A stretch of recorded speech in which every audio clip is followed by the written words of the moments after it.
नमस्कार विद्यार्थी मित्रांनो, स्पर्धा परीक्षा डिजिटल लर्निंग या यूट्यूब चॅनलवरती आपल्या सर्वांचं स्वागत आहे। विद्यार्थी मित्रांनो, आज आहे 4 ऑगस्ट 2024। तर आपल्या डेली करंट अफेअर्सच्या सीरीजमधील काही महत्त्वाचे चालू घडामोडींचे घटक आज आपण अभ्यासूया। चला तर मग आजच्या व्हिडिओला सुरुवात करूया। फर्स्ट क्वेश्चन आहे, तरंग शक्ती 2024 या पहिल्या बहुराष्ट्रीय हवाई सरावाचे आयोजन कोणता देश करत आहे? तर याचे योग्य उत्तर आहे भारत। भारत आपला पहिला बहुराष्ट्रीय हवाई सराव तरंग शक्ती 2024 आयोजित करणार आहे। हा सराव 6 ऑगस्ट 2024 पासून तमिळनाडूतील सुलर येथे होणार आहे। या सरावात सुमारे 30 देश सहभागी होणार असून त्यापैकी 10 देश त्यांच्या लढाऊ विमानांसह या सरावात सहभागी होणार आहेत। बघा, या सरावाचा पहिला टप्पा हा तमिळनाडूतील सुलर या ठिकाणी 6 ते 14 ऑगस्ट दरम्यान होणार आहे। तर दुसरा टप्पा हा राजस्थान येथील जोधपूर या ठिकाणी 29 ऑगस्ट ते 14 सप्टेंबर या दरम्यान होणार आहे। तर तरंग शक्ती 2024 या पहिल्या बहुराष्ट्रीय हवाई सरावाचे आयोजन भारत हा देश करत आहे। नेक्स्ट आहे, कोणत्या राज्य सरकारने रामनगर जिल्ह्याचे बंगळुरू दक्षिण असे नामकरण करण्याचा निर्णय घेतला आहे? तर याचे योग्य उत्तर आहे कर्नाटक। कर्नाटक सरकारने रामनगर जिल्ह्याचे बंगळुरू दक्षिण असे नामकरण करण्याचा निर्णय घेण्यात आला आहे। तर मुख्यमंत्री सिद्धरामय्या यांच्या अध्यक्षतेखाली मंत्रिमंडळाच्या बैठकीत हा निर्णय घेण्यात आला। ऑक्टोबर 2023 मध्ये उपमुख्यमंत्री DK शिवकुमार यांनी सर्वप्रथम या हालचालींचा प्रस्ताव दिला होता आणि ते रामनगरचे प्रभारी मंत्री देखील आहेत। 2007 मध्ये बंगळुरू ग्रामीण जिल्ह्यापासून वेगळे करून रामनगर जिल्ह्याची निर्मिती करण्यात आली होती। तर या जिल्ह्यामध्ये 5 तालुक्यांचा समावेश होतो। 5 तालुके कोणते आहेत बघा, रामनगरा, चन्नापटना, हरोहल्ली, कनकापुरा आणि मगडी।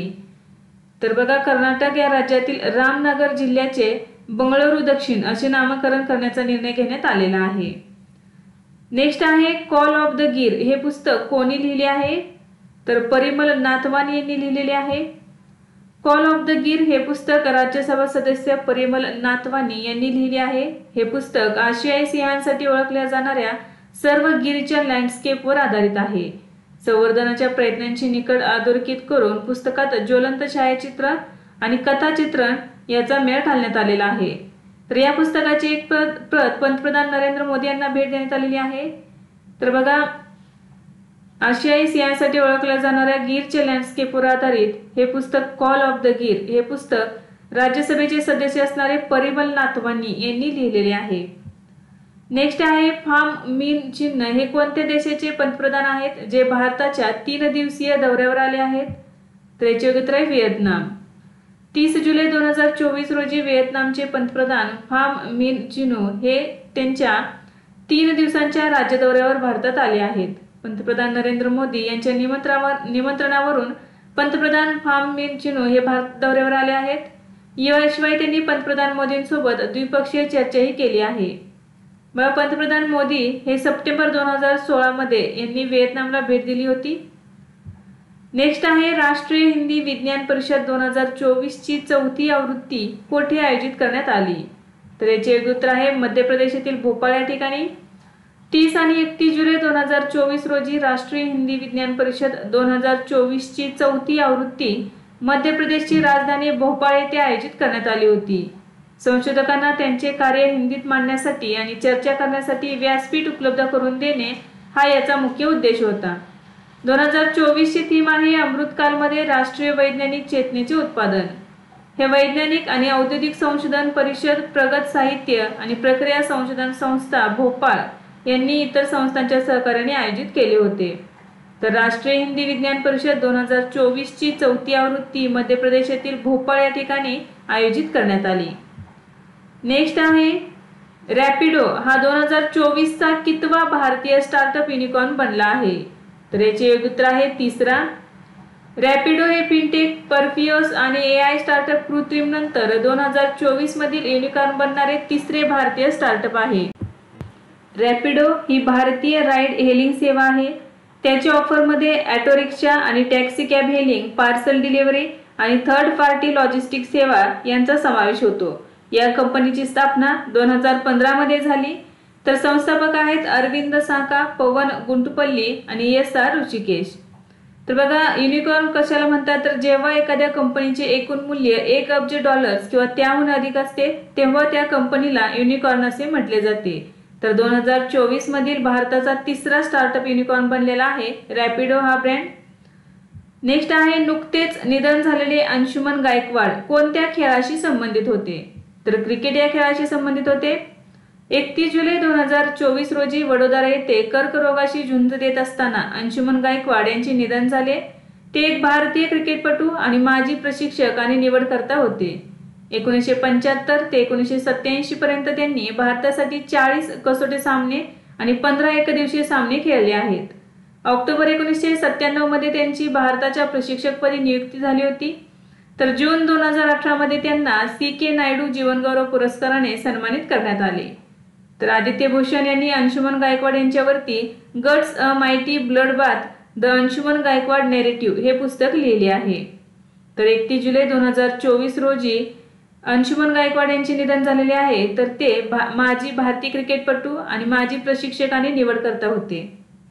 नेक्स्ट आहे, प्रवास आणि पर्यटन विकास निर्देशांक 2024 मध्ये भारत कितव्या क्रमांकावर आहे, तर याचे उत्तर आहे 39व्या। प्रवास आणि पर्यटन विकास निर्देशांक 2024 चा अहवाल वर्ल्ड इकॉनॉमिक फोरमने प्रकाशित केला आहे। या अहवालानुसार 119 देशांमध्ये भारत 39व्या क्रमांकावर आहे।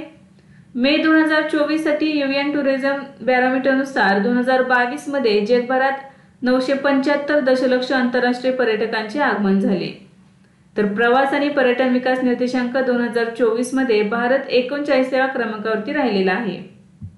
नेक्स्ट आहे, अलीकडेच कोणता देश जगातील दुसरा सर्वात मोठा ॲल्युमिनियम उत्पादक देश बनला आहे, तर भारत हा जागतिक स्तरावर दुसरा सर्वात मोठा ॲल्युमिनियम उत्पादक देश बनला आहे। आर्थिक वर्ष 2024-25 च्या पहिल्या तिमाहीत भारताचे उत्पादन 1.2% वाढून 10.43 लाख टन एवढे झाले आहे। तर बघा, ॲल्युमिनियम उत्पादनात जगामध्ये चीन हा सर्वात मोठा ॲल्युमिनियम उत्पादक देश ठरलेला आहे। तर दुसऱ्या क्रमांकावरती आपला भारत देश राहिलेला आहे। नेक्स्ट आहे, ऑलिम्पिकच्या उपांत्य फेरीसाठी पात्र ठरलेला पहिला पुरुष भारतीय शटलर कोण ठरला, तर लक्ष्य सेन हा ठरलेला आहे। लक्ष्य सेन ऑलिम्पिकच्या उपांत्य फेरीसाठी पात्र ठरलेला पहिला पुरुष भारतीय शटलर ठरला आहे। 2024 पॅरिस ऑलिम्पिकच्या उपांत्यपूर्व फेरीत त्याने चायनीज तपेईच्या चाऊ तिएन चेनचा पराभव करून हा ऐतिहासिक टप्पा गाठला।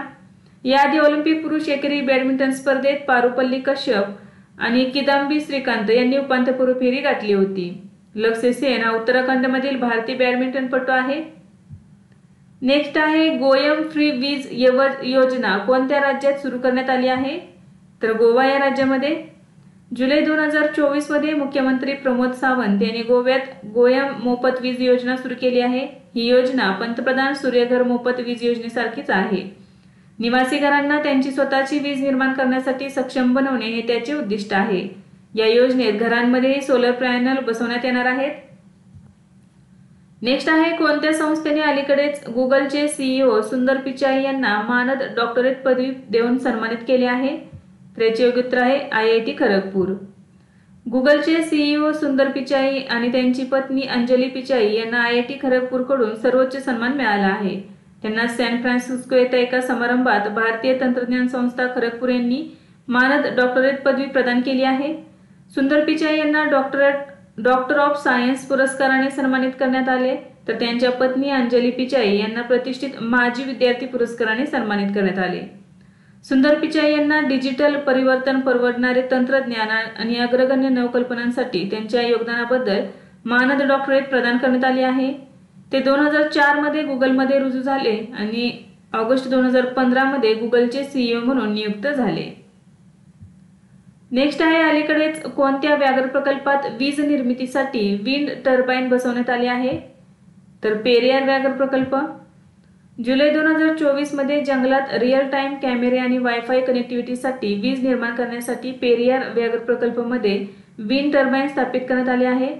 PTR पूर्व विभागामध्ये 17 वन विभागांचा समावेश आहे, जेथे मोबाईल नेटवर्क कनेक्टिव्हिटी सध्या अनुपलब्ध आहे। पेरियार व्याघ्र प्रकल्प दक्षिण भारतातील केरळच्या पर्वतीय पश्चिम घाटात स्थित आहे। नेक्स्ट आहे, 54व्या आंतरराष्ट्रीय भौतिकशास्त्र ऑलिम्पियाड 2024 चे आयोजन कोठे करण्यात आले, तर इराण या देशातील इस्फहान या ठिकाणी जुलै 2024 मध्ये इस्फहान इराण येथे आयोजित 54व्या आंतरराष्ट्रीय भौतिकशास्त्र ऑलिम्पियाड 2024 आयोजन करण्यात आले।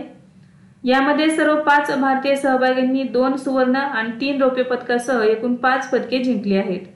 छत्तीसगडच्या रिदम केडिया आणि मध्य प्रदेशच्या वेद लाहोटी यांनी सुवर्ण पदक पटकावले, तर महाराष्ट्रातील आकर्ष राज सहाय, उत्तर प्रदेशातील भव्य तिवारी आणि राजस्थानच्या जयवीर सिंग यांनी रौप्य पदकांना गौरवण्यात आले। पदतालिकेत चीन पहिल्या क्रमांकावर आहे, त्यानंतर रशिया आणि रोमानिया अनुक्रमे दुसऱ्या आणि तिसऱ्या स्थानावर राहिले आहेत, तर भारत व्हिएतनामसह संयुक्तपणे 4थ्या स्थानावर राहिलेला आहे। नेक्स्ट आहे संरक्षण क्षेत्रातील एमएसएमईना मदत करण्यासाठी संरक्षण मंत्रालयाने कोणासोबत सामंजस्य करार केला आहे, तर राष्ट्रीय शेअर बाजारासोबत केलेला आहे। संरक्षण क्षेत्रातील सूक्ष्म, लघु आणि मध्यम उद्योग आणि उद्योन्मुख कंपन्यांना पाठिंबा देण्यासाठी संरक्षण मंत्रालयाने राष्ट्रीय शेअर बाजारासोबत सामंजस्य करार केला आहे। एमएसएमईसाठी भांडवली बाजारात प्रवेश सुलभ करण्यासाठी सामंजस्य करारावर स्वाक्षरी करण्यात आली आहे। संरक्षण क्षेत्रातील एमएसएमईना त्यांच्या वाढीसाठी उत्पादक भांडवल उभारण्यासाठी सुविधा देणे हे त्याचे मुख्य उद्दिष्ट आहे।